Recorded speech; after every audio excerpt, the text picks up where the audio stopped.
اعوذ باللہ من الشیطان الرجیم بسم اللہ الرحمن الرحیم. عزیزان مان، آج جنوری 1978 کی 6 تاریخ ہے اور درس قرآن کریم کا آغاز سورہ الفرقان کی آیت 11 سے ہو رہا ہے. 25/11. سابقہ آیات میں بیان یہ چلا آ رہا تھا کہ نبی اکرم صلی اللہ علیہ وسلم معاشرہ میں ایک عالمگیر انقلاب کا پیام دے رہے تھے اور مفاد پرست گروہ اس کی مخالفت کر رہے تھے. نظر یہ ایسا آتا ہے کہ یہ مکی زندگی کا آخری دور ہے کہ جس میں ان کی مخالفت ابھی میدان جنگ تک نہیں پہنچی تھی. اس سے پہلے جس قدر حربے استعمال کیے جاتے تھے وہ کر رہے تھے. ان میں سب سے بڑی یہ چیز تھی تکذیب، ہر بات کو جھٹلانا، اعتراضات، الزامات، استہزاء، مذاق اڑانا، ہفتیاں کسنا. آخری چیز اس میں یہ آئی تھی، وہ کہہ رہے تھے کہ یہ دعویٰ یہ کر رہا ہے کہ یہ خدا کا رسول ہے اور کیفیت اس کی یہ ہے کہ یہ عام لوگوں کی طرح کھاتا پیتا ہے، بازاروں میں سودا سلف لینے میں جاتا ہے. تو یہ اس قسم کا آدمی خدا کا رسول کیسے ہو سکتا ہے؟ کوئی بات تو فوق البشر ہونی چاہیے، الوہیت کا کوئی انداز ہونا چاہیے. اس کے جلاؤ میں فرشتے آئیں، وہ آگے آگے پوش پوش کرتے ہوئے پائلٹ کی طرح چلے جائیں، لوگوں کو آگاہ کرتے ہوئے کہ پیچھے ہوا جلا آ رہا ہے، ڈرائے. وہ کہا ہے انزل الیہ ملک فیکون معہ نذیرا. کیا بات ہے! لوگوں کو آگے آگے وہ چلے جا رہے ہوں، لوگوں کو ڈراتے جا رہے ہوں کہ بچنا، دیکھنا، ہوشیار رہنا، با ملازہ، با ادب، ہوشیار. وہ بھی نہیں اس کے ساتھ، خود ہی جاتا ہے، خود ہی جا کے بازاروں سے سودا سلف لے کے آتا ہے. کوئی خزانہ اس کے پاس نہیں ہے اور کچھ نہیں. تو عربوں کے ہاں تو سب سے بڑی متاع حیات جاگیر باغات ہوتے تھے. وہ تو جہاں 500 کھجور کے پیڑ ہوتے تھے اسے باغ کہا کرتے تھے. انہوں نے کہا کہ اس کے لیے کچھ باغات ہی ہوتے اور کچھ نہیں. تو یہ تو کچھ بھی نہیں ان چیزوں میں سے. تو یہ کس قسم کا رسول ہے؟ اس کے بعد تو اتنا سا فکرہ کہا تھا کہ ان سے کہو کہ تھوڑا سا انتظار کریں. یہ ایک بات کہہ رہے ہیں، یہ دیکھیں گے کہ انہی کے ارد گرد 2 تہذیبیں جو ایران اور بازنطینی امپائر کی ہیں، ان کے کتنے لہلہاتے باغات اس کے پاؤں تلے آ جاتے ہیں. تھوڑا سا انتظار کرو، تمہیں نظر آ جائے گا. تم ایک کنز کہتے ہو، کتنے قانون اور کتنے دفائن اور کتنے خزائن آ جاتے ہیں اس کے قبضے میں. تھوڑا سا انتظار کرو. اور اس کے بعد کہا کہ اصل بات یہ ہے کہ بل کذبوا بالساعات واعتدنا لمن کذب بالساعات سعیرا. پوری آیتیں پڑھ لینے دیجیے. اذا رأتهم من مکان بعید سمعوا لها تغیظا وزفیرا واذا القوا منها مکانا ضیقا مقرنا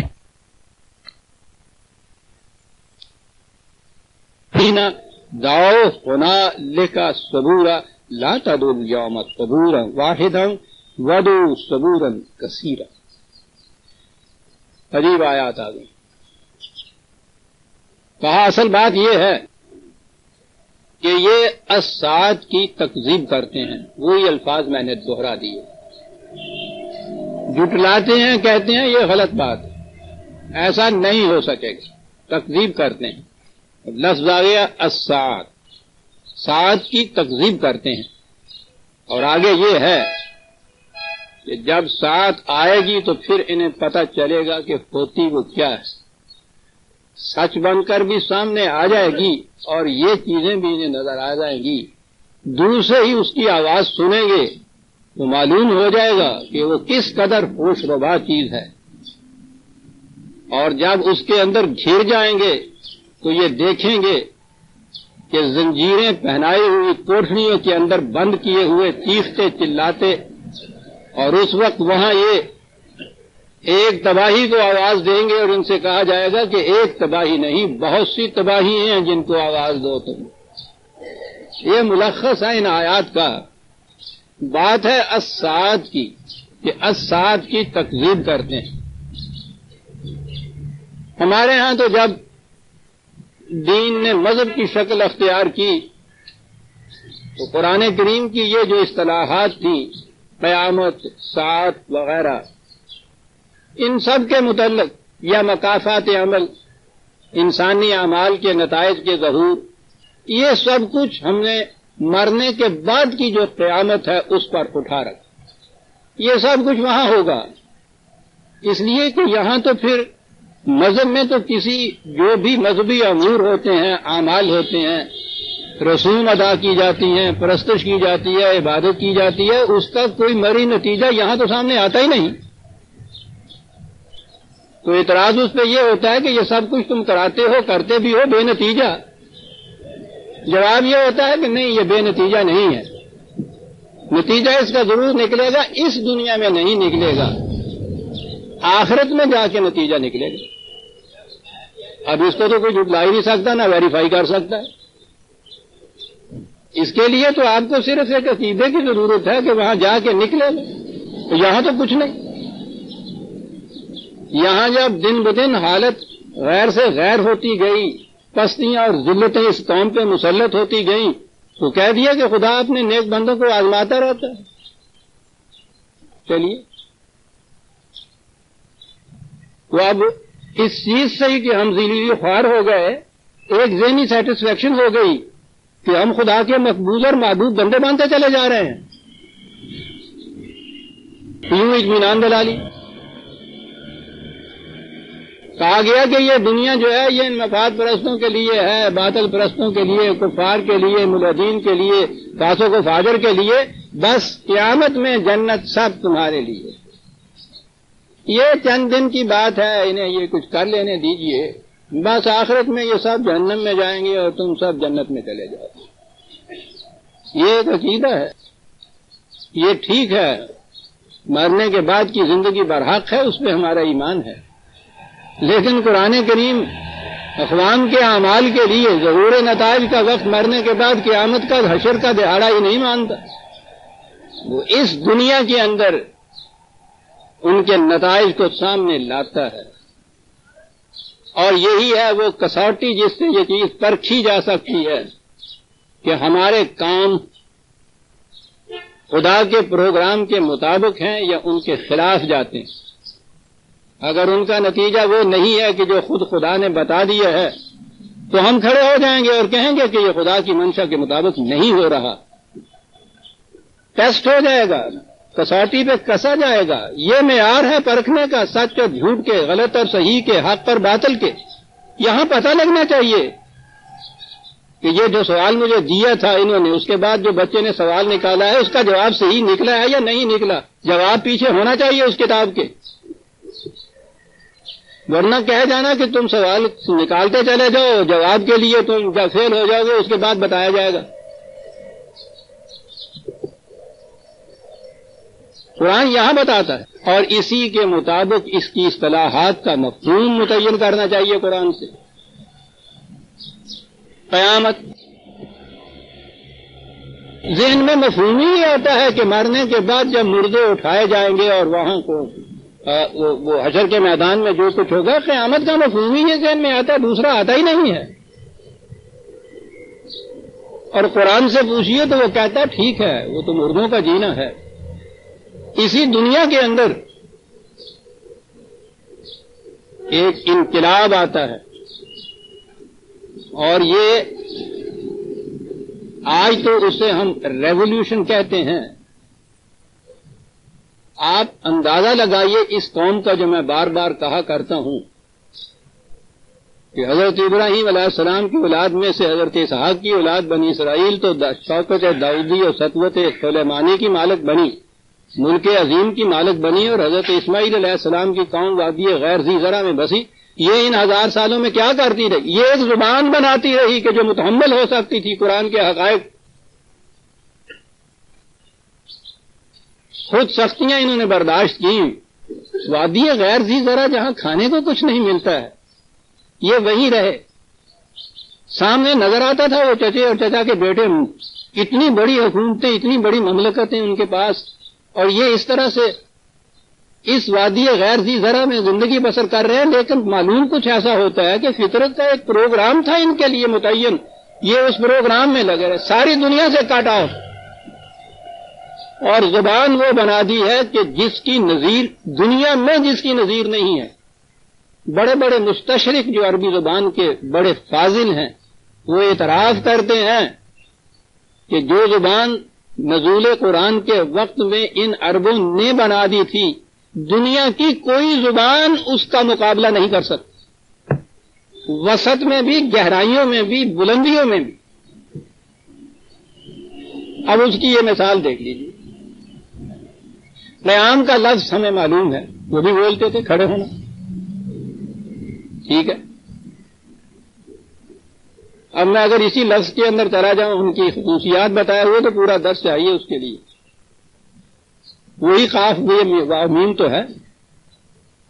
کھڑا ہو نہیں سکتا آدمی جب تک اس کا توازن برقرار نہ ہو. ذرا توازن بگڑے کھڑا نہیں ہو سکتا. تو آپ کو معلوم ہے کہتے ہیں کہ کلام صحیح ہو گیا ہے. توازن کے لیے یہ لفظ.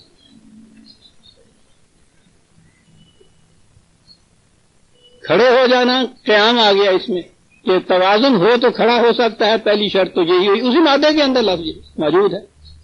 یہ تو ہو گیا کھڑے ہو جانا. اس قیام کے آگے وہ گول تے لگائی انہوں نے، وہ بنا قیامت، اور اس کے معنی ہو گئے یک بار کھڑا ہو جانا، یک لخت کھڑے ہو جانا، اٹھ کھڑے ہونا فوراً کسی چیز کا. یہ تے کا نتیجہ ہے صاحب عربی زبان کے اندر. جسے آج آپ ریولیوشن کہتے ہیں، وہ ہوتا کیا ہے؟ ان اصطلاحات کا مفہوم اور معنی خود قرآن نے اپنے ہاں واضح کر دیا. یوم یقوم الناس لرب العالمین. اس دنیا کے اندر القیامت کیا ہے؟ جب الناس، پورے کے پوری نو انسانی، آج جس کو عوام کہتے ہیں آپ، یوم یقوم الناس لرب العالمین، جس دن عالمگیر ربوبیت کے پروگرام کی تکمیل کے لیے سارے انسان یک بار کھڑے ہو جائیں گے، اٹھ کھڑے ہو جائیں گے. اسے قیامت کہا گیا اس دنیا کے اندر. آج اصطلاح جو آپ ریولیوشن، ایولیوشن تو قرآن میں کہا ہی ہوا ہے اس میں کہ ہر چیز بائی ایولیوشن آ رہی ہے. لیکن وہ کہتا ہے کہ کبھی کبھی یہ ایولیوشن جو ہے یہ ریولیوشن کی شکل اختیار کر لیتی. اور اس وقت جب یہی قیام جو ہے اس کے بعد وہ عرب تے لگا دیتے ہیں تو قیامت بنا دیتے ہیں، اور اس کے بعد ہے یک بار کھڑے ہو جانا کسی کا. اور خدا یہ کہتا ہے کہ یوم یقوم الناس لرب العالمین، جب انسانیت ربوبیت عالمینی کے پروگرام کی تکمیل کے لیے یک بار بائی ریولیوشن کھڑی ہو جائے گی. لیکن یہ کھڑے ہونا جو ہے فساد کے لیے نہیں ہوگا. وَأَشْرَقَتِ الْأَرْضُ بِنُورِ رَبِّهَا، اور یہ کرۂ ارض خدائے ربوبیت کے ضامن خدا کے نور سے جگمگا اٹھے گا. یہ اس زندگی کی القیامت ہے. اور اتنی تفصیل دی ہے قرآن نے اس کے لیے کہ آپ اس میں جائیے تو نظر آ جاتا ہے کہ یہ کیسے القیامت پھر برپا ہوتی ہے اس زندگی کے اندر. اور اسی کے لیے ایک لفظ الساعت ہے ان کے ہاں. عجیب چیز. ساعت کے معنی ہوتے ہیں ان کے ہاں کسی چیز کا ایک مقام پہ جامد کھڑے نہ رہنا بلکہ تبدیلی ہوتے چلے جانا اس میں. اب یہ جو تبدیلی ہے، میں نے کہا تھا نا کہ یہ لوگ تو یہ فلسفیانہ ایبسٹریکٹ باتیں جانتے ہی نہیں تھے، محسوس چیزوں کے اندر بات سمجھاتے تھے۔ آپ یہ دیکھیے کہ یہ تبدیلی کے لیے وہ کیا کہتے تھے۔ آج تو ہمارے ہاں گھڑیاں ہیں، اس سے ہم پہچانتے ہیں، تو اس زمانے میں تو گھڑیاں نہیں تھیں۔ اب بھی ان لوگوں کے ہاں صحرائی باشندے وغیرہ جو ہے وہ دھوپ کے سائے سے وقت کو پہچانتے ہیں۔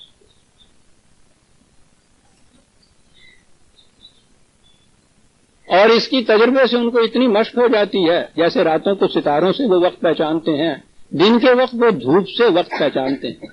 دھوپ گھڑیاں اب بھی ہمارے ہاں پرانے زمانے کی کہیں رکھی موجود ہوتی ہیں، وہ اس سے، لیکن اس سے آپ دیکھیے صحرا کے اوپر یہ سایہ بڑھتا جاتا ہے، محسوس نہیں ہوتا کہ کب بڑھ رہا ہے۔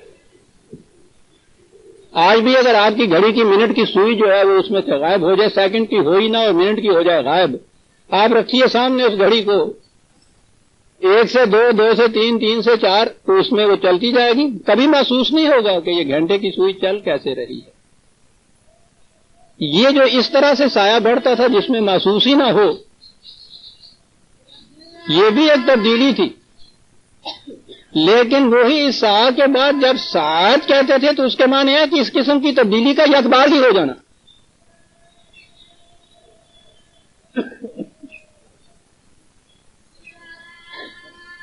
جسے آپ یک بارگی کہتے ہیں، قرآن کہتا ہے کہ وہ بھی اصل میں یک بارگی نہیں ہوتا۔ عجیب چیز ہے قرآن۔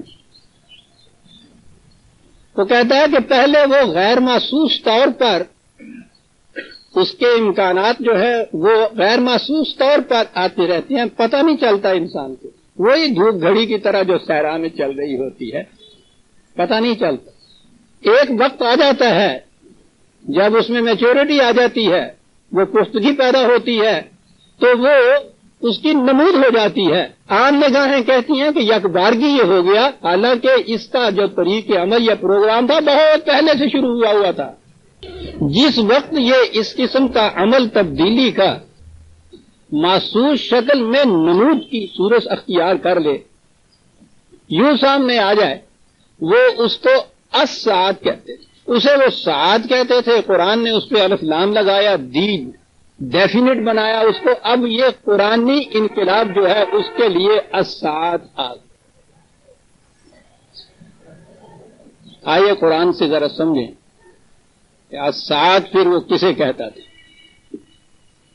یہ جو انقلاب کا عظیم واقعہ ہے، قرآن کریم اس کے لیے داستان بنی اسرائیل کو پیش کرتا ہے، یا کشمکش صاحب ضرب کریم اور فرعون۔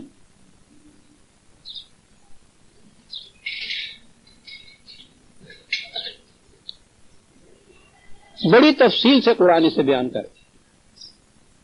فرعون استبداد کا مجسمہ، دنیا میں ضرب المثل فرعونیت،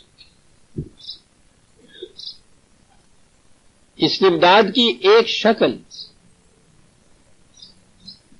کہ جو مغلوب اور مفتوح قوم کے جسموں کو مسلط کرتی۔ قارون جو اکنامکلی ان کو غلام بناتی، اقتصادی طور پہ ان کو محتاج، اپنا محتاج رکھتی ہے، پھر غلام بنا دیتی ہے، اور مذہبی پیشوائیت حامان جو اس سارے استبداد کو اور اس سرمایہ داری کے نظام کو مقدس سند عطا کر کے کہتی ہے کہ یہ سب خدا کی طرف سے، غریبی اور امیری، مفلسی اور یہ دولت مندی، یہ اللہ تعالیٰ نے لکھ کے رکھ دیا ہے، جس کے حصے میں جو دیتا ہے آتا، تمہیں اس کے خلاف شکایت کرنے کی کوئی بات نہیں۔ فرعون، حامان اور قارون بیک زمانہ ایک دور میں اکٹھے ہوئے، اور ان کے نیچے بنی اسرائیل کی قوم تڑپتی پھڑکتی کچلی ہوئی چلی جا رہی ہے۔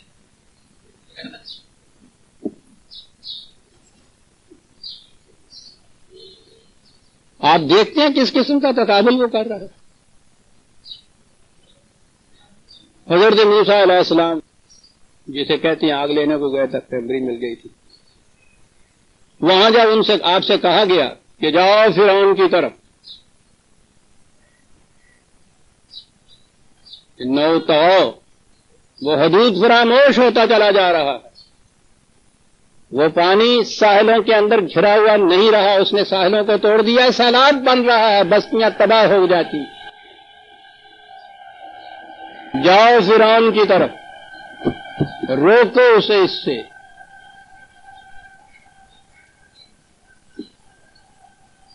عرض کیا کہ یہ تو اس قدر مجسمے استبداد کے، اور پھر وہ تینوں قوتیں جو انسانیت کش ہوتی ہیں وہ وہاں جمع ہیں۔ میری کیفیت یہ کہ میں تو ایک یہاں چرواہا، اس ملک سے بھاگ کے آیا ہوا، ایک جرم بھی میرے ذمہ لگا دیا گیا ہے۔ قوم وہاں جو بستی ہے میری، وہ ان کی معصوم ہے۔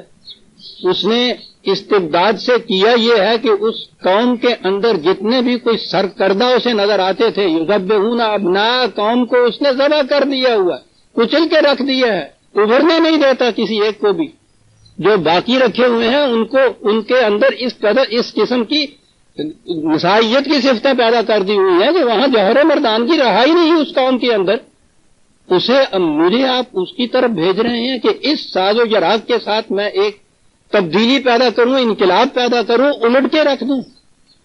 انقلاب کے تو یہی معنی ہے نا، یہ میں کروں۔ کہا موسیٰ 20/15 بڑی غور طلب کی۔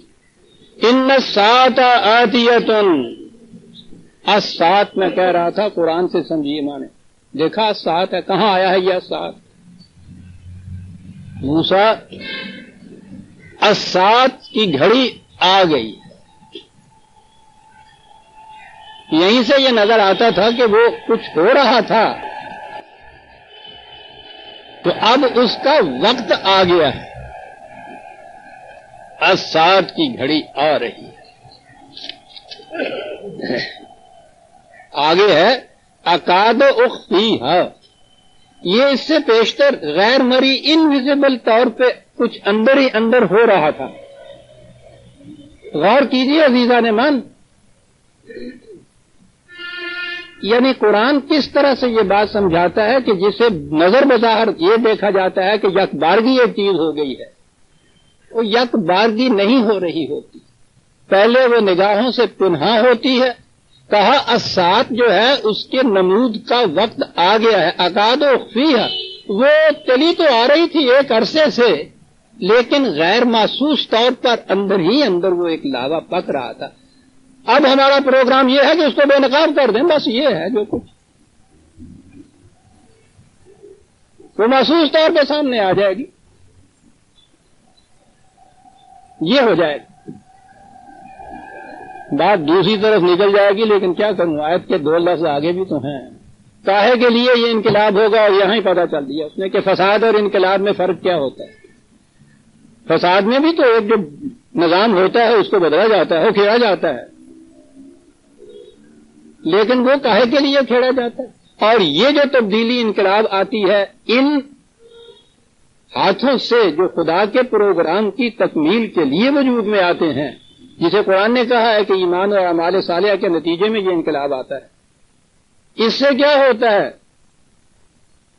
جھوم جائیے عزیزان ایمان، بات ایسی ہے جیسے کوئی داستان بیان کر رہا ہے، تاریخ کا واقعہ بیان کر رہا ہے قرآن، لیکن وہ صرف واقعات بیان نہیں کرتا، وہ تو ہر واقعہ کے ساتھ جو اس کا نتیجہ ہے، مقصد ہے، منتہا ہے، مطلوب ہے، مقصود ہے، واقعہ کے ساتھ ہی اس کو بیان کر رہا ہے۔ کہتا ہے کہ وہ الساعۃ آ رہی،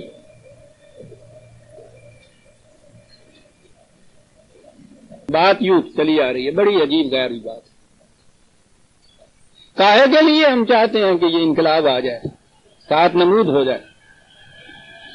لِتُجْزَى كُلُّ نَفْسٍ بِمَا تَسْعَىٰ، ہر محنت کرنے والے کو اس کی محنت کا پورا پورا بدلہ ملے، اس لیے یہ انقلاب لا رہے ہیں۔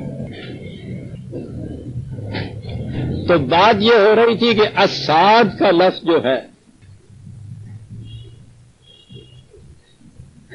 یہ وہ انقلاب کا پروسیس جو پہلے غیر محسوس طور پر، مضمر طور پر اندر ہی اندر چلا آ رہا ہوتا ہے، اس کے نمود کا ایک وقت ہوتا ہے۔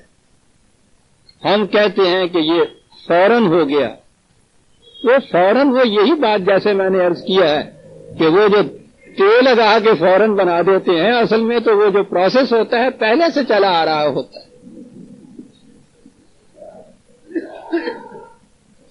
پرانی بصیرت رکھنے والے ہمارے دور کے اقبال نے بڑے حسین انداز میں اس چیز کو کہا ہے۔ طلوع اسلام میں ہے، اور بہرحال خوش ہو جائیے کہ آج تو اردو میں شیخ ہیں، اگرچہ مجھ سے اب یہ بھی کہا جا رہا ہے کہ اردو کا بھی ترجمہ کیا کرو۔ کہتا آ بتاؤں تجھ کو شرح آیا ان الملوک، یہ تلویح ہے، قرآن کریم کی ایک آیت ہے۔ وہ آیت ہے سورہ النمل میں، یہی حضرت سلیمان علیہ السلام کا واقعہ جب وہ یورش کر کے چلے جا رہے تھے یمن کی طرف ملکہ سبا کے ملک پہ، اطلاع پہنچی اس ملکہ کو، اس نے اپنے مشیروں کو بلایا، کیبنٹ کی میٹنگ ہوئی، اس میں یہ مسئلہ پیش ہوا، بقول ان کے دشمن حملہ آور ہو رہا ہے، کیا کیا جائے؟ تو جیسے کہ قاعدہ ہے ان لوگوں کا جو مصاحب ہوتے ہیں کہ کیا کیا جائے صاحب، ہم کو چوڑیاں پہنے بیٹھے ہوئے ہیں، مقابلہ کریں گے، جائیں گے، لڑائی کریں گے۔ لیکن کچھ نظر آتا ہے کہ وہ ان سے زیادہ سمجھدار تھی۔ اس نے کہا قالت، یہ ہے 27/34، 27/34، بڑی عظیم چیز۔ قالت ان الملوک اذا دخلوا قریۃ افسدوها، اس نے کہا تمہیں پتہ نہیں ہے، جب بادشاہ، ملوک کا لفظ یہاں ہے، جب بادشاہ کسی بستی میں داخل ہوتے ہیں، کسی ملک میں چڑھائی کر کے آتے ہیں اور اس کو وہ فتح کر لیتے ہیں، افسدوها، کیا لفظ، تہو بالا کر دیتے ہیں، وہاں ہر چیز کو الٹ کے رکھ دیتے ہیں، اوپر کے نیچے، نیچے کے اوپر، پنجابی کہتے نا ہیٹلی اوتے کر دیتے ہیں۔ فساد کے معنی یہ کیا کرتے ہیں، وَجَعَلُوا عِزَّةَ أَهْلِهَا أَذِلَّةً، جو صاحب عزت اور صاحب اقتدار نظر آتا ہے اس کو ذلیل و خوار کر دیتے ہیں، کمزور بنا دیتے ہیں۔ عزیزان من، ایک اس میں بھی بڑی چیز ہے، ملوک کیا کرتے ہیں، ملوکیت کیا کرتی ہے۔ ٹھیک ہے دوسرے کو مغلوب کیا جا سکتا ہے، مغلوب کرنے کے بعد وہ جو ان کا انتقام کا جذبہ ہوتا ہے وہ اس کی تسکین کرتی ہے، جو صاحب عزت نظر آتا ہے اس کو ذلیل کرتی ہے، حالانکہ یہ بھی انسان ہوتے ہیں۔ جو انقلاب خدا کے بندوں کے ہاتھ سے ہوتا ہے وہ اس نظام کو تو الٹتا ہے، انسانوں کو ذلیل نہیں کرتا۔ اس کا مقصد انسانوں سے انتقام لینا نہیں ہوتا، اس کا مطلب، اس کا مقصد باطل نظام کی جگہ حق کے نظام کو قائم کرنا۔ اور ملوکیت یہ کرتی ہے کہ جعلوا عزت اہلها اذلۃ،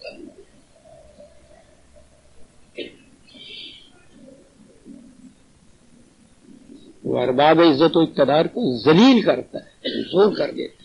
ملوکیت یہ کیا کرتی ہے، سمجھ رکھو۔ اور آگے فکرہ ہے وَكَذَلِكَ يَفْعَلُونَ، یہ بات نہیں کہ کوئی خاص بادشاہ ایسا کرتا ہے، ملوکیت کی ذہنیت ہی ایسی ہے کہ وہ یہ کرتی ہے۔ اس لیے تم سمجھ لو کہ یہ جو کہتے ہو کہ کوئی بات نہیں ہے، اس سے ہم ٹکراؤ لیں گے، جنگ کریں گے، مجھے جو اطلاعات پہنچی ہیں ہم اس کے حریف نہیں ہو سکتے، ہم اس کا مقابلہ نہیں کر سکتے۔ تو مقابلے میں جب مغلوب ہو جائیں گے، ہم مفتوح ہو جائیں گے، تو اس پہ کچھ سوچ رکھو کہ بادشاہ چلا آ رہا ہے، اس کے نزدیک تو بادشاہ ہی تھا نا سلیمان۔ حالانکہ یہ داستان جب سامنے آئے گی تو پھر میں عرض کروں گا کہ حضرت سلیمان نے اس سے کیا کہا تھا۔ کہا یہی تھا کہ میں بادشاہ نہیں ہوں، خدا کا بھیجا ہوا پیغامبر ہوں۔ تو خیر، میں بات کر رہا تھا اقبال کے نشار کی۔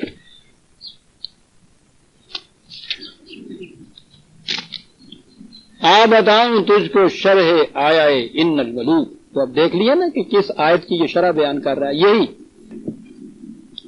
ملکہ سبا نے جو کہا تھا ان الملوک اذا دخلوا قریۃ، بتاؤں تجھ کو شرح آیا ہے ان الملوک، میں کہہ رہا یہ رہا تھا کہ ساتھ جو ہے معلوم تو یہ ہوتا ہے کہ بھائی ریولیوشن ایک چیز یک لخت یک بارگی آ گیا، یہ تو کوئی آتش وشاں کا لاوا ہوتا ہے، اندر پک رہا ہوتا ہے، کسی ایک وقت میں وہ پھٹ کے باہر آ جاتا ہے۔ یہ جو دور ہوتا ہے جس میں وہ اندر اندر رہتا ہے، ملوکیت کرتی کیا ہے؟ سنیے اقبال کے الفاظ میں، بتاؤں تجھ کو شرح آیا ہے ان الملوک، سلطنت اقوام غالب کی ہے ایک جادوگری، سحر کرتی رہتی ہے ان کے اوپر، محکوموں کے اوپر، مفتوحین کے اوپر۔ حکومت نے آزادیاں تم کو دی ہیں، ترقی کی راہیں سراسر کھلی، خواب سے بیدار ہوتا ہے اگر محکوم بھی۔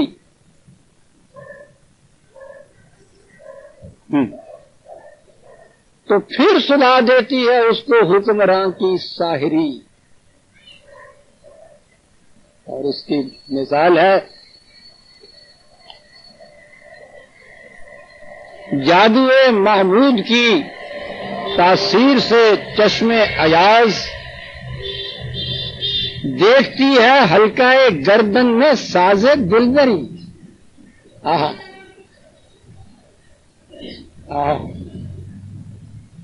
محمود کا جادو یہ ہے کہ وہ محکوم کی گردن میں غلامی کا طوق پہناتا ہے، ایاز کہتا ہے کیسا خوشنما گلوبند ہے آپ نے عطا کر دیا مجھے۔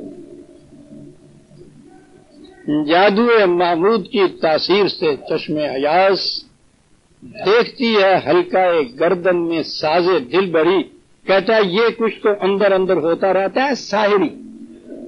دیکھا کیا عجیب لفظ استعمال اس نے کیا ہے۔ جادو کوئی محسوس قسم کی استبداد کی چیز نہیں ہوتی، محسوس ہی نہیں ہوتا کہ کسی قسم کا تشدد ہو رہا ہے، ظلم ہو رہا ہے، خاموشی کا موشی ہو جاتا ہے، لیکن وہ ساتھ آ گئی، پھر وہی جو قرآن نے کہا تھا، موسیٰ سے ہم نے کہا کہ ساتھ آ رہی ہے، خون اسرائیل آ جاتا ہے آخر جوش میں اور توڑ دیتا ہے کوئی موسیٰ طلسم سامری، اور اسے ساتھ کہتے۔ ہوتا کیسے ہے؟ اس بات ہے عزیزان نے، ٹھیک ہے سامری کی ضرورت ہوتی ہے، اس کا طلسم توڑتا ہے کیسے؟ جوش میں خون اسرائیل آ جاتا ہے آخر جوش میں، یہ ضرورت کہ اس کا خون جوش میں آئے مفتوح قوم کا، تو پھر یہ کوئی موسیٰ طلسم سامری توڑتا ہے، اور جب طلسم سامری ٹوٹتا ہے تو وہ ہے وقت کہ جس کو قرآن الساعۃ کہتا ہے، ان الساعۃ آتیۃ اکاد اخفیھا۔ یہ طلسم، یہ جادوگری استبداد فرعونی کی، پیشوائیت کی، قارونیت کی چلی آ رہی تھی، خاموش اپنا اثر کیے چلی جا رہی تھی۔ کہا کہ ہم چاہتے یہ ہیں کہ وہ اب اس کے نمود کی گھڑی آ جائے جب یہ طلسم ٹوٹنا ہے۔ جیسا کہ میں نے عرض کیا، قرآن کہتا ہے کہ بل کذبوا بالساعۃ، اب ساتھ کے معنی سمجھ میں آ گئے۔ حضور کی نبوت کا زمانہ 23 سال، نبوت بھی آخری نبوت جو قیامت تک کے لیے پھیلی ہوئی، نبوت کا ایک ایک لمحہ، ایک ایک سانس صدیوں پر بھاری ہے، قیامت تک کے لیے 23 سال۔ 13 سال کا عرصہ اس کے اندر ایسا نظر آتا ہے کہ جیسا کچھ ہوا ہی نہیں۔ اور آج کے پیمانوں سے کسی سے پوچھئے، زمانہ یہ ہمارے ہاں سپیڈ کا آ گیا ہے نا، برق رفتاری کا، تیزی کا، یہ سپیڈ صرف ہوائی جہازوں میں ہی نہیں ہوئی، اسپٹنک میں ہی نہیں ہوئی، آسمان تک پہنچنے والے ان آلوں میں نہیں ہوئی، ذہنوں میں بھی ہو گئی ہے۔ اب ذہن لمبا عرصہ برداشت ہی نہیں کرتا، یہ فٹافٹ شباشب چاہتے ہیں کہ انقلاب آئے، تو شباشب فساد تو پیدا ہو سکتا ہے، انقلاب نہیں آ سکتا۔ جسے آپ باہر کے زمانے کے نمود کہتے ہیں، وہ کلیاں کہتے ہیں، یہ نہیں ہوتا کہ رات کو دیکھا درخت ٹنڈ منڈ ہوا ہے، ایک پتا بھی نہیں، صبح اٹھے تو یک لخت اس میں سے سناب ہزاروں نئی کلیاں حیات تازہ کا پیغام لیے ہوئے ابھرتی چلی آ رہی ہیں. راتوں رات نہیں یہ ہوتا، بہت پہلے سے یہ پروسیس شروع ہوا ہوتا ہے. وہ 13 سال کا جو عرصہ تھا، اس بہار نو کی کلیوں کی تیاریوں کا زمانہ تھا، نظر نہیں آتا تھا. نہایت خاموشی سے یہ کچھ ہو رہا تھا. اور اس کے بعد آتے ہی مدنی زندگی ہے، خزاں کا آخری پتا جھڑ گیا، اور صبح ہوتے ہی وہ شجرتن طیبتن اصلها ثابت وفرعها فی السماء قرآن کہتا ہے. تو شجر طیب کی طرح جس کی جڑیں پاتال میں ہوں اور اس کی شاخیں آسمان کو چھو رہی ہوں، بہار تازہ کے پیغامات آنے شروع ہو گئے. یہ تھی جو مدینے کی زندگی میں جانے کے بعد دوسرے ہی سال اسات شروع ہو گئی. کہا یہ اسات کی تقریب کر رہے ہیں.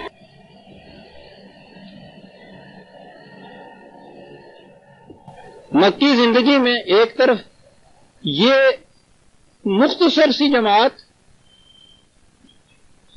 چند نفوس پر مشتمل، ان میں بھی بیشتر ایسے جو غلام تھے، محکوم تھے، غریب تھے، مفلس تھے، کمزور تھے، اور وہ بھی چند نفوس. 13 سال کی رسالت، 13 سال کی ان کی نگاہوں میں کوشش. میں کہہ رہا ہوں آج کا ذہن جس تیزی سے جا رہا ہے، ہر شخص فرسٹریٹڈ نا امید ہو کے بیٹھ جائے کہ صاحب ہوتا ہی کچھ نہیں، وہ کر کی لیا ہے. 13 گھر ہو گئے، ٹکرا مار دیا سانو رلا کے مار دیتا، ہوا کی ہے. روز عزیزاں نے من میرے پاس نوجوان یہ آتے ہیں فساد کے خوب اور ذہنیتوں کو لیے ہوئے کہ صاحب تم نے 40 سال گھر کر دیے. کیا کر دیا تم نے؟ معاف رکھیے گا، یہ میں درمیان میں آتا کہ میں آپ کو مثال نہیں پاتا. کیا کر دیا تم نے؟ انہیں دیکھیے کس طرح سے علی علی کر کے آ گئے. انہوں نے دیکھیے اللہ اللہ بول دیا صاحب، انہوں نے یہ کر دیا وہ کر دیا. اس کے بعد اگلی بات نہیں کہ اللہ اللہ کر دیا 3 مہینے میں، اس کے بعد دیکھیے آندھی کی طرح اٹھے، آنسوؤں کی طرح بیٹھ جائے. ذہنیتوں کا بدلنا عزیزان من، یہ تو اس گھڑی کی طرح ہے جس کے منٹوں کی سوئی ٹوٹی ہوئی ہو. گھنٹے کی سوئی چل رہی ہوتی ہے، تمہاری آنکھیں محسوس نہیں کر رہی ہوتی. یہ انقلاب جو ہے یہ تو قلب کی تبدیلی کا نام ہے، اس کا تو مادہ قلب ہے. یہ فزیکل تبدیلی جو ہوتی ہے، طبی تبدیلی، لوٹ مار توڑ بھوڑ تقریب وغیرہ، یہ فزیکل ہے. اس کے لیے کسی قلب و نظر کی تبدیلی کی ضرورت نہیں. یہ تبدیلی تو پیدا کرنی ہو تو یہ چڑیا گھر کے پنجرے سے ایک شیر کو کئی شہر میں لے آئیے، آپ دیکھیے.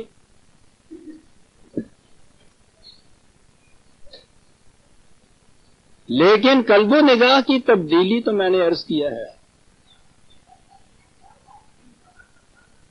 آخری نبوت کے 23 سالہ زندگی کے 13 سال کا عرصہ خاموشی میں بسر ہو گیا. بظاہر کوئی تبدیلی نظر نہ آئی، لیکن تبدیلی وہ ہوئی کہ جب پھر بدر کے میدان میں پہلی دفعہ یہ سامنے آئے ہیں تو پوچھئے نہیں، یورپ کے مورخوں سے دیکھیے، ان کی نگاہ میں وہ لکھتے ہیں یہ کہ دنیا کی تاریخ میں بدر کے میدان کے انقلاب آفرین واقعہ کی تاریخ، دنیا کی تاریخ اس کی مثال نہیں پیش کر سکتی. وہ اس لیے کہ شبہ شب تبدیلی نہیں ہوئی تھی. وہاں وہ تھے کہ جن کے متعلق ان کا خدا کہہ رہا تھا کہ محمد الرسول اللہ والذین معہ اشداء علی الکفار، اللہ اکبر اللہ. یہ تھے وہ 13 سال کی اس محنت کا ماحصل ثمرت جن کے متعلق کہا والذی یصلی علیکم وملائکۃ. ہم تو نبی اکرم صلی اللہ علیہ وسلم کے متعلق جانتے ہیں کہ خدا نے کہا تھا کہ ان اللہ وملائکتہ یصلون علی النبی، خدا اور اس کے فرشتے درود بھیجتے ہیں عام ترجمے کے اعتبار سے نبی پر. وہی ہے یہ آیت بھی، والذی یصلی علیکم وملائکۃ. وہ جماعت مومنین اسی طرح سے خدا اور اس کے فرشتے تم پر بھی درود بھیجتے ہیں.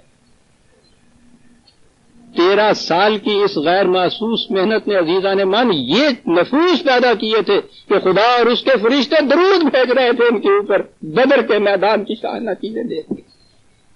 انقلاب ان کے ہاتھوں سے آتا ہے.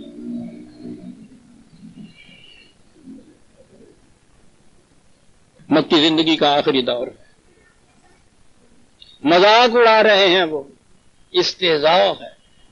اور یقین مانیے سب سے زیادہ تکلیف دہ اور صبر آزما جو چیز آتی ہے مخالفت کی، وہ استہزاء ہوتا ہے. کہا بل کذبوا بالساعۃ واعتدنا لمن کذب بالساعۃ سعیرا. ہاں، آنے والے انقلاب کی تکذیب کر رہے. ٹھیک ہے، تکذیب کر رہے ہیں. کہاں کا انقلاب کون لا رہا تھا؟ کوئی بات ہے بھلا. اچھا جی، واعتدنا لمن کذب بالساعۃ. شکریہ، یہی پہچان لیا آپ نے. انہیں پتہ نہیں ہے کہ یہ جو اس آنے والے انقلاب کی تکذیب کر رہے ہیں، اس قدر جسے بھسم کر دینے والی آگ کہتے ہیں نا، وہ تیار کی جا رہی ہے. آتدنا، وہ بھی یہی نہیں کہ جلد جلد سے بھڑکا دی جاتی ہے، تیار کی جا رہی ہے ان کے لیے یہ سب کچھ. اذا رأتهم من مکان بعید سمعوا لها تغیظا وزفیرا. دور سے نگاہ جائے گی تو اس کی آواز ان کے کان میں پڑے گی، ہوش اڑا دینے والی آواز.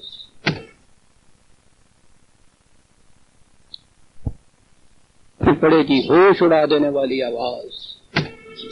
وَإِذَا أُلْقُوا مِنْهَا مَكَانًا ضَيِّقًا مُقَرَّنِينَ. اور جب اس میں یہ آئیں گے اس کے بعد تو پھر تنگ و تاریک کوٹھیوں کے اندر زنجیریں لپٹی ہوئے، جکڑے ہوئے اس طرح سے اس کے اندر آئیں گے. داؤ ہونالے کا صبورہ میں نے کہا تھا نا، وہاں یہ پکاریں گے.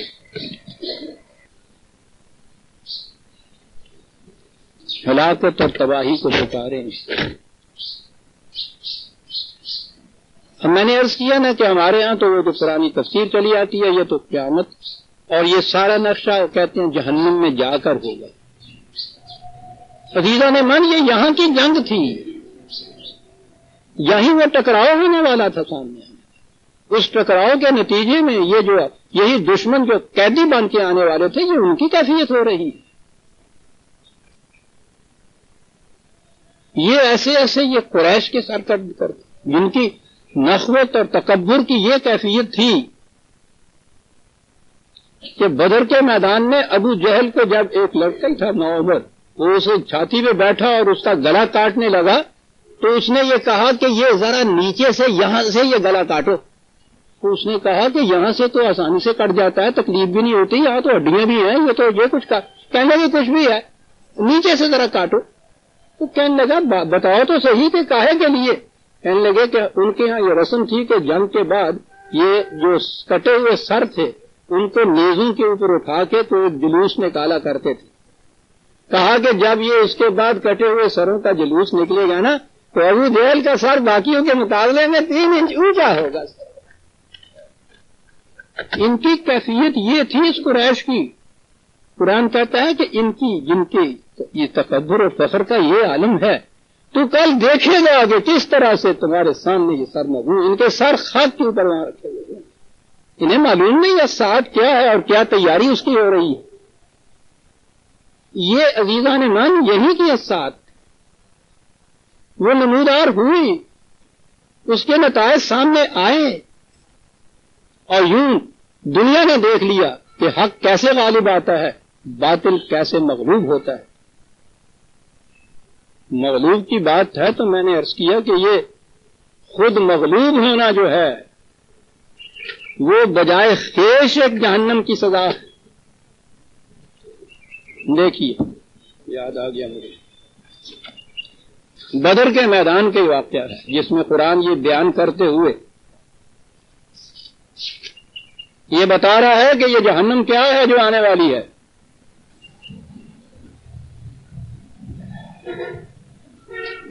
سورہ انفال 8ویں سورت ہے، اس میں بدر کے جنگ کی آواز کو دبانے کے لیے مال و دولت بلا بے دریغ خرچ کیے چلے جا رہے ہیں. کوئی بات نہیں. فَسَيُنْفِقُونَهَا ثُمَّ تَكُونُ عَلَيْهِمْ حَسْرَةً. کہا تھوڑے وقت کے بعد تم دیکھو گے کہ انہیں افسوس ہوگا کہ خامخواہ کے لیے اتنا مال و دولت بھی ہم نے ضائع کی. اس لیے کیوں؟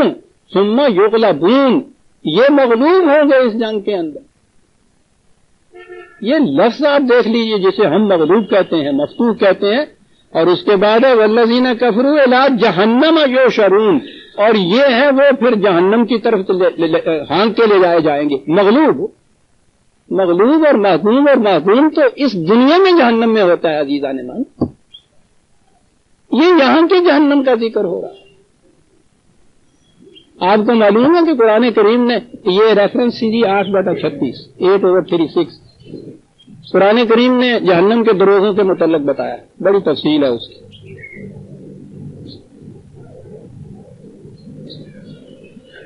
وہ جیل خانے کے وارڈر وغیرہ کا ذہن میں نقشہ لائیے. اور وہاں کا جو ہیڈ داروغہ ہے اسے کہا ہے مالک. یہاں کسی کا مملوک ہو جانا، مالک کسی کا، ماسٹر کسی کا ہو جانا، ملک سے ہی ہے یہ چیز جو ہے. کسی انسان کا کسی دوسرے انسان کا مالک ہو جانا مملوک کے لیے تو یہ جہنم کے دروازے کا نام ہے مالک.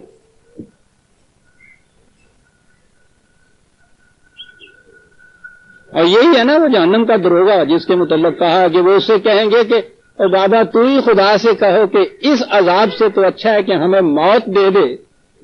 وہ کہے گا کہ پھر وہ عذاب ہی کیا ہوا جو موت سے ختم ہو جائے. اسی لیے وہاں کیا کہا گیا جہنم کے متعلق کہ اس میں نہ زندگی ہوگی نہ موت ہوگی، نہ زندگی ہوگی نہ موت ہوگی. دیکھتے ہیں کہ یہ جہنم کیا ہے عزیزان من. نہ زندگی ہوگی نہ موت ہوگی، بلکہ موت کے متعلق تو دوسری جگہ ہے یہ. ہاں 14/17 14/17 جہنم میں وَيَأْتِيهِ الْمَوْتُ مِنْ كُلِّ مَكَانٍ وَمَا هُوَ بِمَيِّتٍ. چاروں طرف سے موت آتی نظر آئے گی انہیں، چاروں طرف سے موت چلی آ رہی ہے، موت آئے گی نہیں.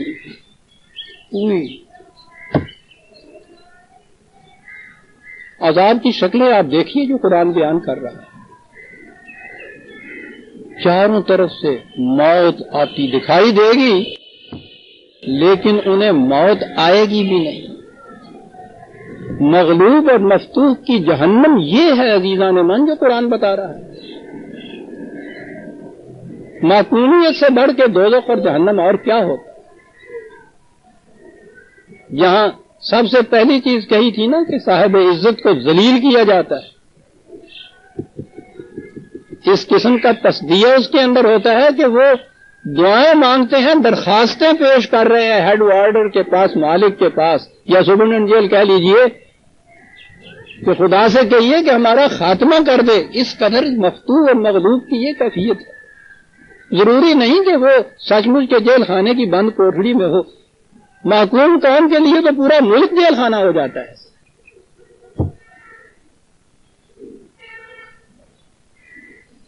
کس خوبصورتی میں کہا ہے اقبال نے اس دوزخ واعظ کافر گرے گفت. ایک واعظ کافر گر، دوسروں کو کافر بنانے والا ہے. پیشہ یہ ہے. دوزخ کی بات بیان کر رہا ہے.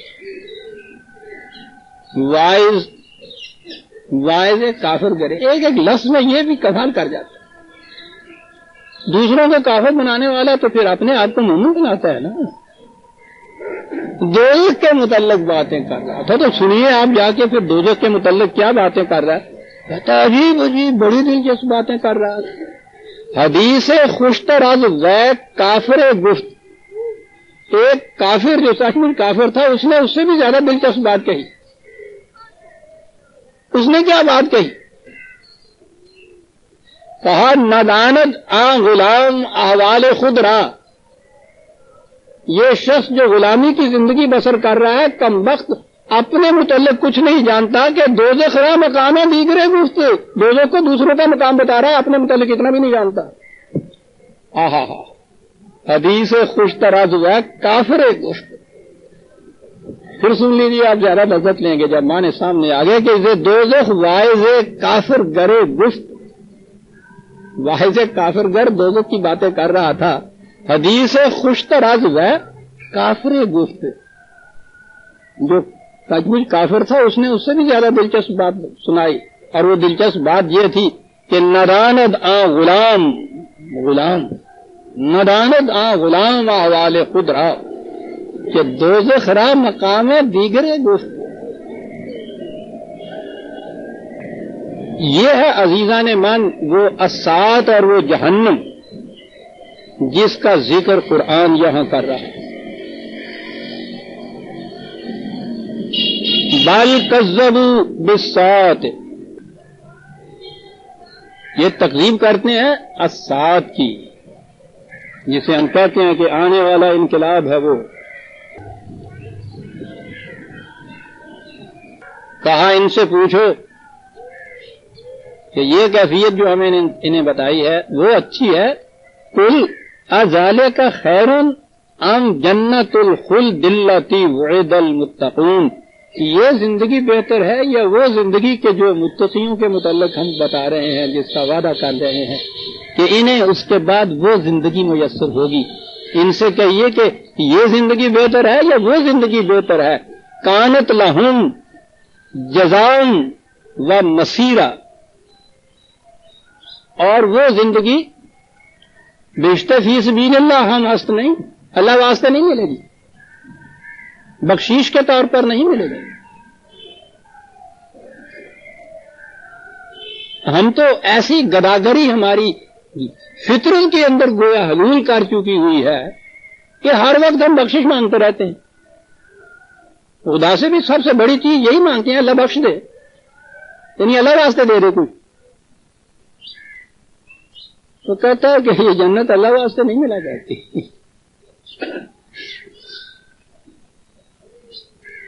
ملی تھی نا بغیر اعمال کے جزا کے ایک جنت آدم کو اللہ واسطے. ایک ذرا سی لفزش ہوئی کان سے پکڑ کے باہر نکال دی. اور یہ جو تا جزائے عمل تست جنا چیز ہست، جب تیرے اپنے اعمال کا نتیجہ وہ ہوگی تو وہ متاع ایک ہوگی. حقیقت میں جنت الخلد وہاں سے کوئی نکالے گا نہیں. پھر تم کانت لہم جزام، ایک ایک لفظ میں بات کر جاتے.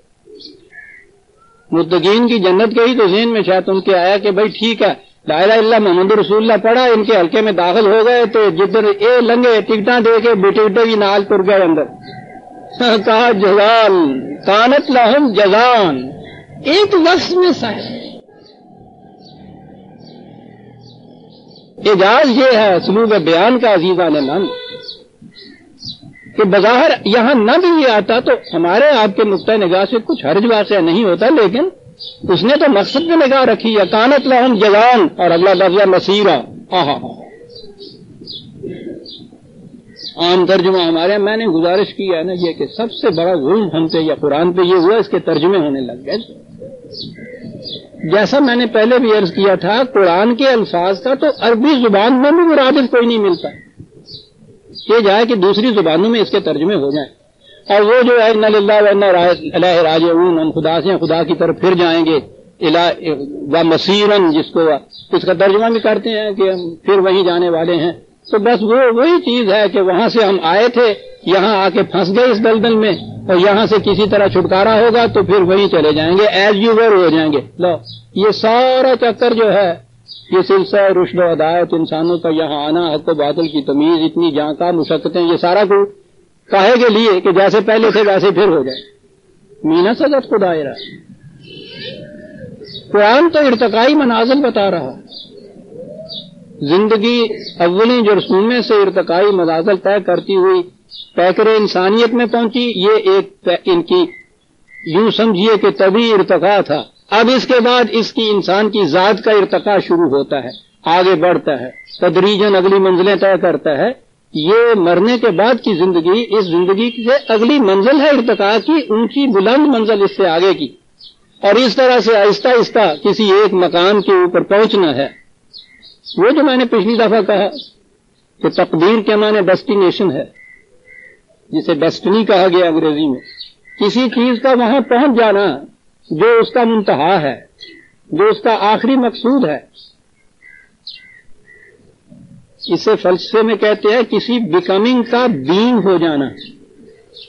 بیکمنگ ہوتا ہے وہ پروسیس جس میں وہ کچھ وہ آہستہ آہستہ بن رہا ہوتا ہے، اور بینگ ہوتا ہے وہ جو کچھ وہ بن جاتا ہے. یہ لفظ ہے مسیر. قرآن میں ہے وَإِلَى اللَّهِ الْمَصِيرُ. مسیر کے معنی ہوتے ہیں وہ مقام کہ جہاں انسان ادھر ادھر سے چلتا چلتا جس آخری منزل پہ پہنچ کے تکمیل حاصل کر لے اسے مسیر کہتے ہیں. یعنی لفظ ایک ہے، اتنا بڑا فلسفہ زندگی کا بیان کر جاتا ہے قرآن اس کے. اور یہ پھر مسیر کیسے حاصل ہوتا ہے؟ یہ جو انتہائی مقام ہے یہ کس طرح سے حاصل ہوتا ہے انسانی ذات کو؟ وَإِلَى اللَّهِ الْمَصِيرُ. اپنے اندر خدائی صفات کو منعکس کرتے چلے جانے سے یہ مقام حاصل ہوتا ہے. اس کے معنی وَإِلَى اللَّهِ الْمَصِيرُ کے معنی یعنی خدا کی طرف آخر میں جانا ہے. جی خدا کی طرف بات غلط. طرف کے تو معنی ہوں گے کہ پہلے خدا کو کسی مقام کے اوپر بٹھا دیا جائے پھر ہی اس کی طرف جائیں گے نا آپ. تو وہ تو اطراف اور سمتوں سے بلند و بالا ہے، اس کی طرف جانے کے کیا معنی؟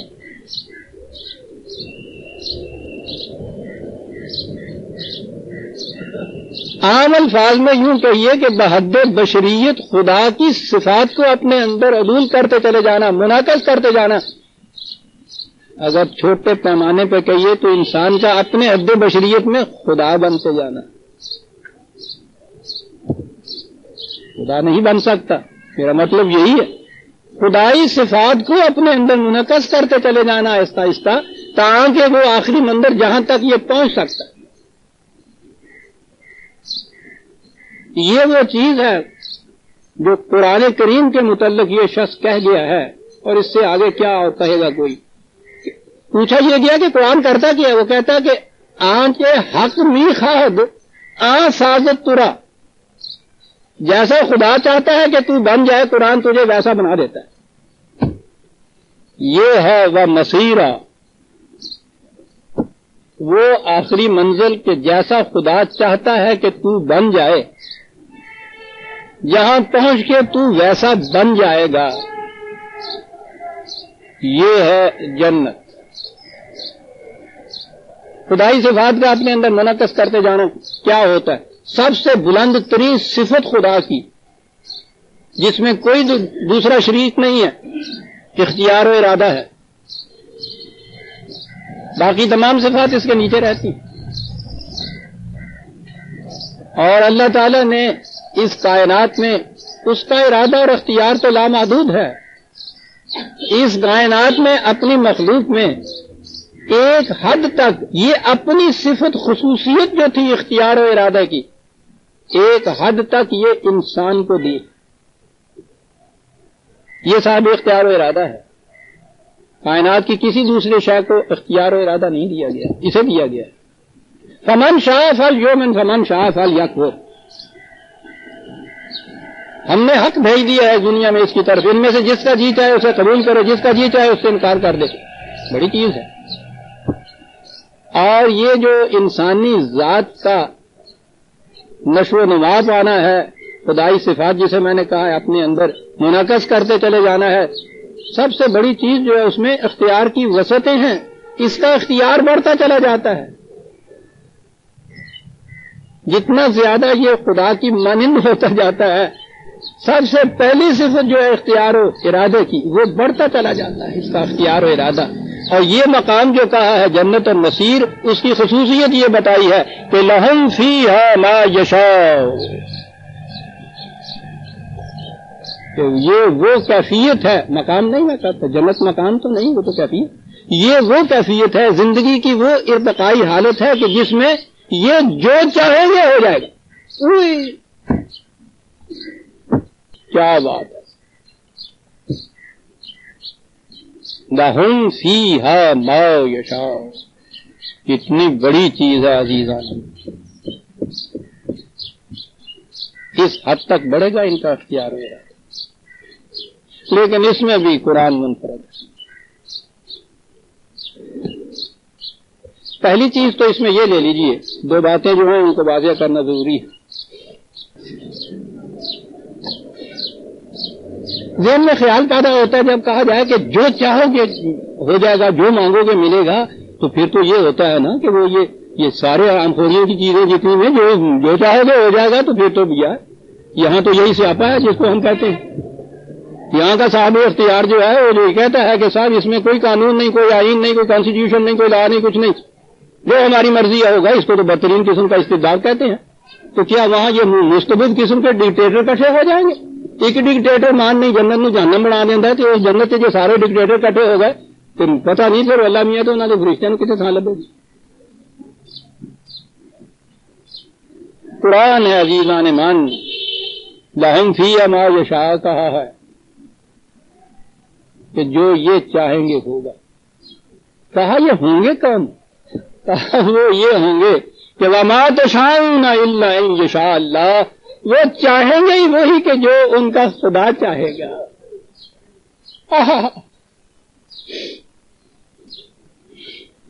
76/30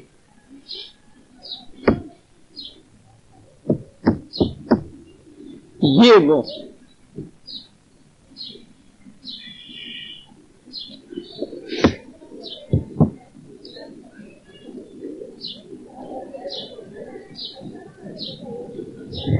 اور اس سے آگے ہے ان اللہ کان علیما حکیما. یہ ہم نے جو کہا تھا کہ جو چاہیں گے وہاں ملے گا، کان علیما حکیما، ایک غلط ہی سوچ سمجھ کے کہیں ترجمہ ہی ہوئے گا.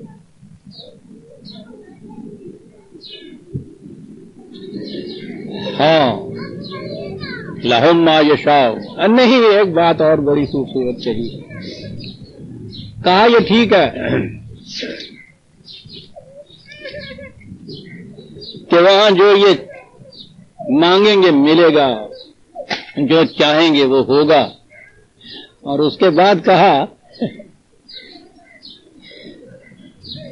کہ یہ انسان انفائنائٹ تو نہیں ہے، لامحدود تو نہیں ہے، فائنائٹ بینگ ہے، محدود ہے. کہا اس لیے اس کا جو چاہنا ہے وہ بھی محدود ہوگا. اس کی جھولی جو ہے مانگنے کی وہ ماتی ہوئی دھولی ہوئی ہے. ہم جانتے ہیں کہ بڑی تو بڑی کھنڈ کرے گا تو کی مانگ لے گا، یعنی جسے ہم یہ کہتے ہیں جو انسان کی تمنا اور آرزو کی حدود ہے آخری، کہا وہاں تک ہی جائے گا نا، اس سے آگے تو نہیں جائے گا. لہم ما یشاءون فیہا، یہ ٹھیک ہے، جو اس میں جو یہ چاہے گا یہ ملے گا اس کو، لیکن یہ تو پھر بھی محدود ہوگا. اور اسے کیا پتا ہے کہ اس کے بعد ولدینا مزید، اور ہمارے پاس اس سے آگے دینے کے لیے بھی بہت کچھ ہوگا.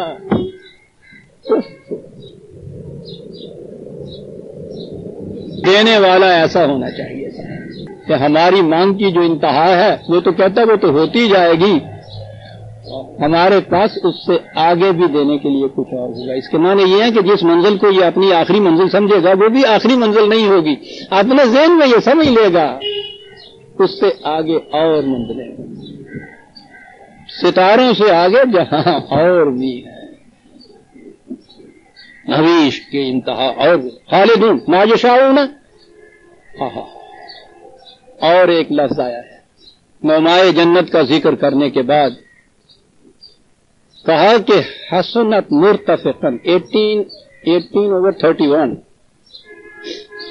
عجیب لفظ ہے، ارتفاق.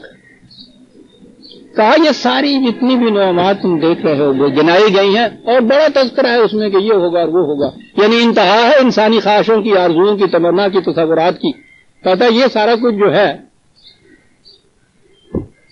کہا وہ گیا ہے کہ یوں سمجھو کہ وہ ایک بہت اعلیٰ درجے کی کرسی پہ یا صوفے پہ بیٹھے ہوں گے جس کے یہ بازو بھی ہوں گے. تو کہا یہ سارا کچھ کس چیز کے لیے ہوگا؟ ارتفاق کہتے ہیں اس شے کو، جیسے کرسی کے یہ بازو کہ جس کے سہارے سے انسان اوپر اٹھے، یہ تمام نعمتیں اور خوشگواریاں وہ سہارے ہیں جن کے ذریعے انسان اس مقام سے اور اونچا اٹھے گا. آہا حسنت مرتفعہ،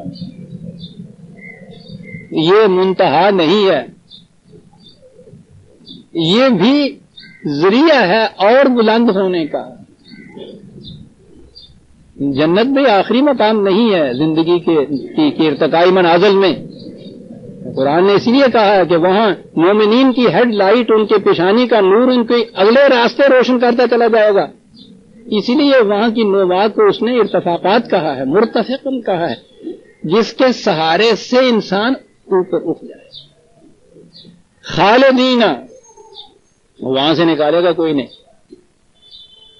اور اس کے بعد کہا کہ کانا علی رب کا وعدا مسئولا، یہ یوں ہی کسی اور غیر کا وعدہ نہیں ہے، یہ تیرے رب کا وعدہ ہے. جہاں بھی قرآن نے خدا کا وعدہ کہا ہے اس کے معنی ہے اس کا غیر متبدل قانون.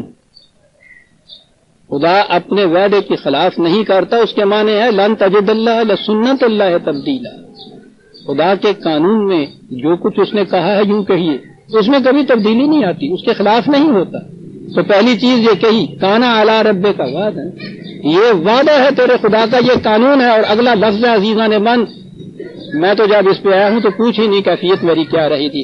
کانا علی رب کا وعدا مسئولا، یہ وہ وعدہ ہے سمجھانے کے لیے کہ اگر بفرض محال تم سمجھو یہ پورا نہ ہو، مسئولہ تم پوچھ سکتے ہو کہ وعدہ کیوں پورا نہیں ہوا.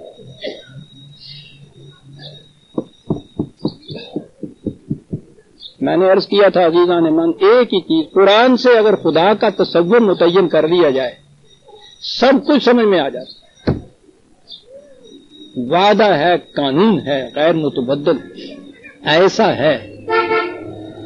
کانا علی رب کا وعدا مسئولا، وہ وعدہ ہے. یعنی یہ تو اس نے کہا ہے کہ خلاف ورزی ہوگی نہیں، سمجھانے کے لیے کہا ہے کہ اگر بفرض محال ایسا کبھی ہو تو یہ وہ ہے کہ تم پوچھ سکتے ہو کہ ایسا کیوں نہیں ہوا. سرکار آپ نے تو یہ کہا تھا کرنے کے لیے. کہا ان سے پوچھو کہ کیا یہ زندگی اچھی ہے یا وہ زندگی کہ جس کے اندر زنجیروں میں جکڑے جاؤ گے، تنہائی کی کوٹھریوں میں بند کیے جاؤ گے. کیفیت تمہاری چیخنے چلانے کی یہ ہوگی کہ وہ داروغہ جہنم کی منتیں کرو گے کہ ہمیں پھانسی کے تختے پہ لٹکا دو، اس عذاب سے نجات دلا دو. اور وہ کہے گا کہ یہاں تو موت نہیں ہے، ہر طرف سے موت آتے دکھائی دے گی، موت آئے گی نہیں. صاحب عزت جو ہے ان کو ذلیل کیا ہوا جائے. کیا یہ زندگی بہتر ہے یا یہ زندگی ہے جس میں کیفیت یہ ہوگی کہ لہم فیہا ما یشاؤون، اتنی وسعت اختیارات کی کہ جو چاہو گے ہوگا، ولنا مزید، اس سے بہت کچھ اور آگے بھی ہوگا. خالدین وہاں سے نکالے گا نہیں تمہیں کوئی بھی. اور یہ وعدہ ہے اس خدا کا کہ جس کے وعدے کی کیفیت یہ ہے کہ اگر بفرض محال یہ کہا جائے کہ پورا نہ ہو تو پوچھا جائے اس سے کہ تم نے یہ وعدہ کیوں نہیں پورا. کہا بتاؤ دونوں زندگیوں میں سے کون سی زندگی بہتر ہے. عزیزان من، سورہ الفرقان کی آیت 16 تک آ گئے ہم. 17ویں آیت سے آئندہ درس میں ہم لیں گے. ربنا تقبل منا انک انت السمیع العلیم.